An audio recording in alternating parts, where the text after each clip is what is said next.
कार्तिक मास कथा अध्याय 14। शिव जी के गणों और जलंधर का संग्राम। नारद जी बोले, हे राजन, जलंधर अपने दूत से यह सुनकर क्रोधित हो करोड़ों दैत्यों को साथ लेकर जल्दी से चल दिया। चलते हुए मार्ग में उसे शुक्र और राहु दिखाई दिए। हड़बड़ी के कारण जलंधर का मुकुट पृथ्वी पर गिर गया और वह स्वयं भी फिसल कर गिर पड़ा। दैत्यों की सेना के सैकड़ों विमान आकाश में ऐसे छा गए जैसे वर्षा ऋतु में बादल।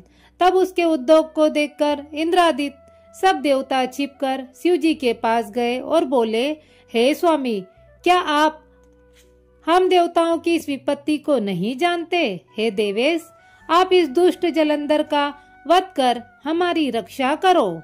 इस प्रकार देवताओं के वचनों को सुनकर महादेव जी ने हंसकर विष्णु भगवान को बुलाकर कहा कि आपने संग्राम में जलंधर को क्यों नहीं मारा? आप अपने स्थान बैकुंठ को छोड़कर उसके घर जा बसे हो। विष्णु बोले, हे भूत भावन, आपके अंश से उसका जन्म हुआ है और लक्ष्मी का भ्राता है, इसलिए उस दैत्य को मैंने नहीं मारा। आप ही उसका वध करिए। शिव जी ने कहा, ये बड़ा तेजस्वी है, इन शस्त्रों से मेरे हाथ से नहीं मरेगा। इससे तुम सब देवताओं सहित अपने तेज का कुछ अंश मुझे शस्त्र बनाने के लिए दो। नारद जी बोले, तब सब देवताओं ने अपना अपना तेज दे दिया। जब वह सब तेज मिलकर एक हो गया, तब फिर महादेव जी ने भी उसमें अपना तेज छोड़ा। पश्चात महादेव जी ने उस तेज समूह की प्रचंड ज्वालाओं से एक भयंकर शस्त्र सुदर्शन चक्र बनाया। बाकी शेष बचे तेज से इंद्र ने ब्रज बना लिया। तब तक करोड़ों हाथी, रथ और घोड़ों समेत जलंधर कैलाश के पास ही भूमि में दिखाई दिया। उसको देखते ही सब देवता जैसे आए वैसे ही छिपकर चले गए तथा शिव जी के गण, नंदी, गणेश, स्वामी, कार्तिक आदि सब देवता महादेव जी की आज्ञा से युद्ध के लिए कैलाश जी से नीचे उतरे। फिर कैलाश के पास की भूमि में देव और दैत्यों का शस्त्र अस्त्रों से भयंकर युद्ध होने लगा।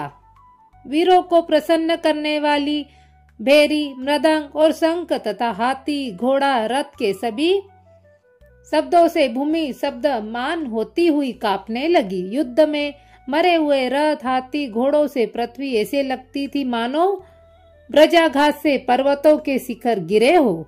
शिव गणों द्वारा युद्धों में मारे गए दैत्यों को मृत संजीवनी देकर शुक्राचार्य बार बार जीवित करने लगे। उनको देखकर देवों ने शिव जी के पास जाकर शुक्राचार्य का सब चरित्र कहा।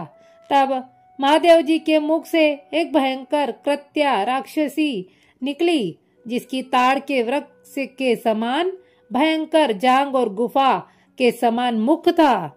उसके स्तनों से वृक्ष पीड़ित होने लगे। वह युद्ध में आकर असुरों को भक्षण करने लगी और शुक्राचार्य को अपनी भंग में रखकर आकाश में अंतर्धान हो गई। तब शिवगण शुक्राचार्य को पकड़ा देखकर आनंदित हो और वेग से दैत्यों को मारने लगे। शिव जी के गणों की मार से भयभीत दैत्यों की सेना छिन्न भिन्न हो गई। शिव गणों के भय से भागी सेना को देखकर सेनापति निशुंभ, शुंभ और काल ने भी क्रोध करके युद्ध में आ गए। वर्षा के बादलों की तरह इन तीनों दैत्यों ने बाणों की वर्षा कर शिव जी की सेना को घेर लिया। दैत्यों के बाण समूह टीड़ी दल की तरह आकाश में छा गए। तब शिव जी के गण भी कांपने लगे। सैकड़ों बाणों से घायल हुए गणों के शरीर से रुधिर बहने लगा। उस समय गिरे पड़े वे सब गण तितर बितर होकर युद्ध भूमि छोड़कर भाग गए।